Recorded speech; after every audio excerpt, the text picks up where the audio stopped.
was sent out there with a very particular reason, obviously, at the time when he sent it. There's no doubt about that.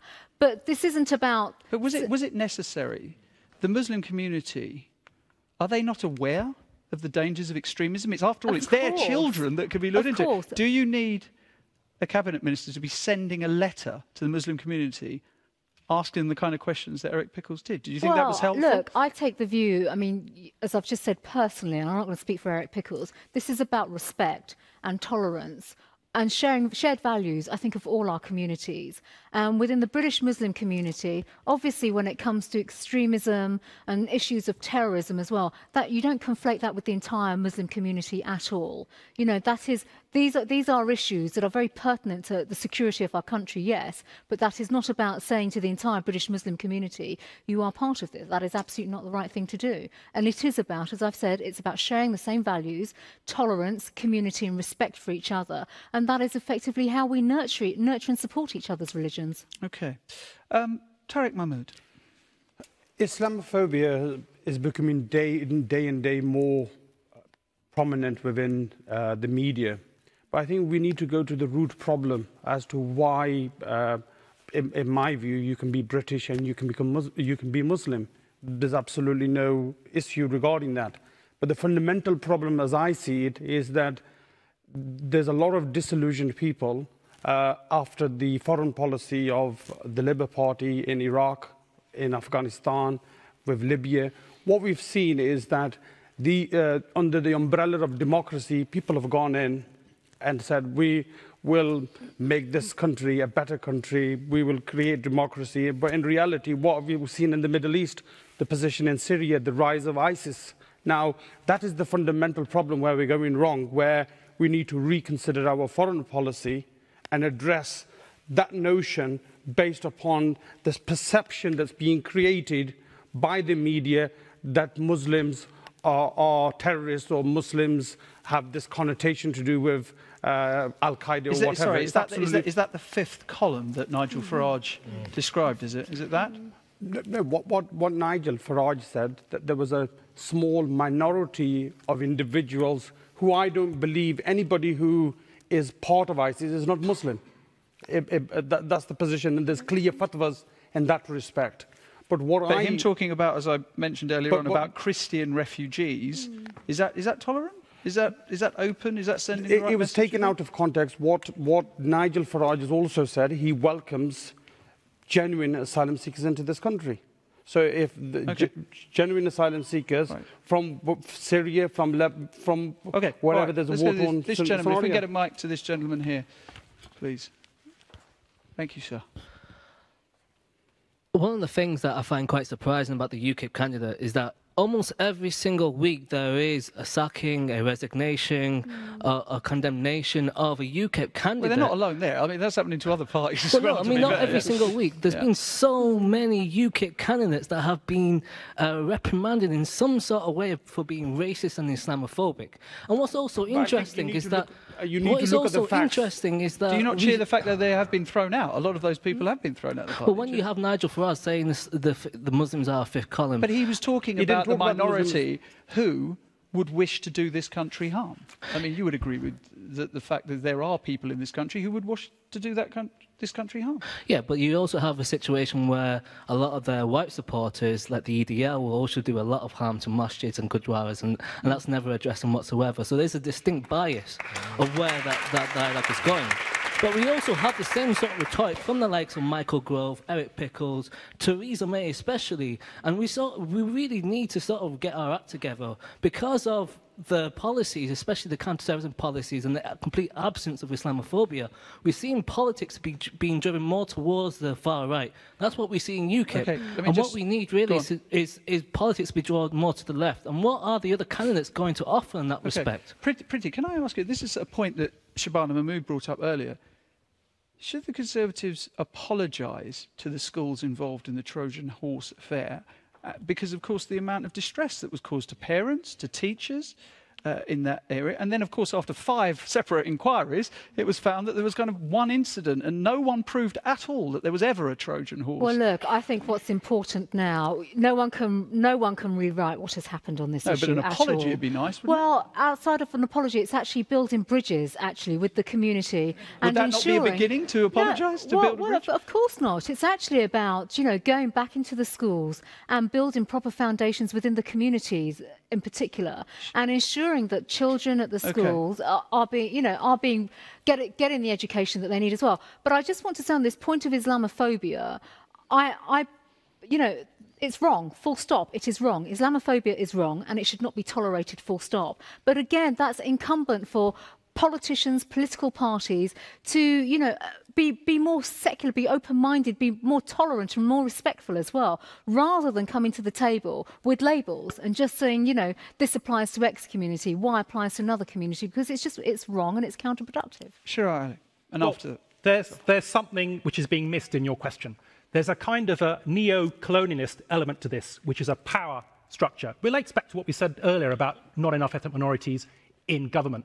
How does it feel for somebody in that position to tell us how to run our affairs as a Muslim community, as if we're not already fully fledged citizens of this country? It should be us telling ourselves. And there's a double standard here, if ever I've met one. It's that we are being asked to meet a higher standard to account for the actions of warped, perverted individuals who, whatever self-professed belief or religion they presume to take themselves to have, it's not unique to them saying they claim to be a Muslim. They could claim to be any religion or none. So this kind of extremism needs to be tackled as a police action in a legal way, and not actually just put onto a whole community who are being marginalised, who are being scapegoated again. The Islamic community, there should be proper branding, there should be proper... Muslims should be saying out loud, Islam stands for peace. SLM means peace, and that's what we stand for, and we are not going to tolerate this kind of subversion of our religion, and nor will anybody else, and we are not going to be held to this fake double standard either. OK, Zuffar, we'll come to you in a moment. Just say from the team. I have a lot of respect for our parliamentary democracy, because it found in the investigation that it ended the whole affair with the Trojan horse bandwagon where it began. It was a hoax. So I have a lot of respect for our parliament. What I don't get is we've got politicians, British politicians, that aren't considering our interest properly, and we've got Muslim politicians that aren't expressing our interest properly. With the Trojan horse bandwagon, we had Khalid Mahmood shouting on the back of the bandwagon, saying to parents that, you've got your heads buried in the sands because you've got extremists infiltrating your schools. Whereas at the front of the Trojan horse, you had Theresa May and Michael Gove tussling with each other as to who's going to lead the reins and be tougher. If it wasn't for our parliamentary democracy, this Trojan horse bandwagon wouldn't have been crushed to the ruins. Okay, and I feel our we children now need an apology because their education has been tarnished with the brush of extremism. Zuffar Haq, and after that, Shabana, don't worry. They are just not Muslim children, they're British children. Yep. I think it's really sad that every time any politician starts identifying particular communities, they're tarnishing hundreds of thousands of people with that same brush. And it damages not just the families, it damages all the society around them, because other people look at us differently then as well. And we need to be really, really careful about what the image is and what the messages are portrayed. We have a party that will say immigrants are all bad, and we have we have suggestions that all the Muslims are bad. It's actually so far from the truth that it's absolutely, it would be quite funny if you looked at it from the outside in. But sadly, we have people that are suffering in all these communities because people are now looking at us differently and thinking, are these people British? What are they? We are British to a core. We're part of Great Britain. This is a great country, and I'm very proud to be part of it. OK. Shabana Mahmood for Labour. Just to go back to the very first part of the question that was asked, this question around Islamic beliefs and British values, I see no difference actually between core Islamic beliefs and British values, and I defy any politician to actually come before us and spell out, because it's very easy to say we want to focus on British values, but spell out how they are different, because nobody has ever actually done that ever since this whole debate started. And you're right, it started in the heat of the Trojan horse affair. And looking at Trojan horse, actually, I think that's something that we can learn some really valuable lessons from, because the reporting of that affair, I think, was absolutely outrageous. It sent out a message that Birmingham school kids were basically trainee terrorists, and I think that all media outlets and all politicians, some of whom fed that agenda, ought to take a long, hard look at themselves. And I think that the regulator should also have a look at the way some of that reporting occurs. But also, in the heat of that, I believe Michael Gove, instead of saying, actually, I've got education policy wrong, it's impossible for me as Secretary of State to run thousands of schools from Whitehall, which is what the free schools policy is all about, and that's what enables governors actually to run amok if that's what they choose to do. He chose to engage in a debate about British values, and again implied somehow that all of these children, British born and bred citizens, were somehow not being inculcated with British values, or were somehow not British. And I think that's just absolutely wrong. We can't taint our young people in that way. We have to stick up for our young people, but we also have to stand up for our minority communities and our religious minority communities as well, and accept that actually across all of the faiths in this country, including Muslim and the Islamic faith, there are core British values are no different to the religious values of the main religions that are practiced in our country. And that is a really important point. It has been forgotten, I believe, in some of the sensationalist reporting that we have seen in the last few years in particular, where I feel that it's got particularly bad, but it's something that we all have to continually stand up to, because it's when we all give up that it actually becomes the norm. Didn't Tristram Hunt for the Labour Party accuse Gove of allowing education to be skewed, school staff subjected to gender discrimination and children exposed to extremist views in Birmingham? Didn't Tristram Hunt from the Labour Party say that? In some of those schools, there were issues around... So wasn't that buying into the whole... In some of those schools, and I speak as a Birmingham Member of Parliament, and I spoke during the Trojan Horse as a Brummie MP, and somebody who went to Small Heath School as well, which was also investigated as part of that whole affair.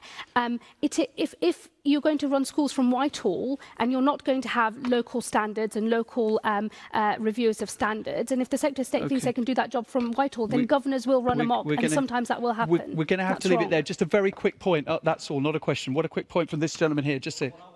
We need to get a mic to him. Quickly.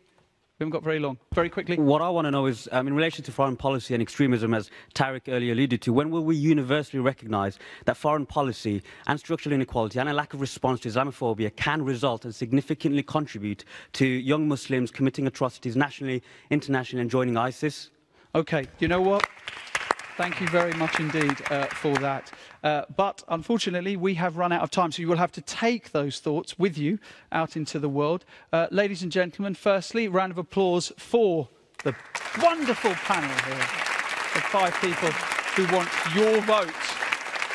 And thank you very much indeed for coming. What a beautiful, beautiful set of people you are. Thank you very much indeed for joining us here on the big Asian election debate. And it's all to play for, and even Nostradamus couldn't predict what's going to happen on May the 7th. Thank you very much.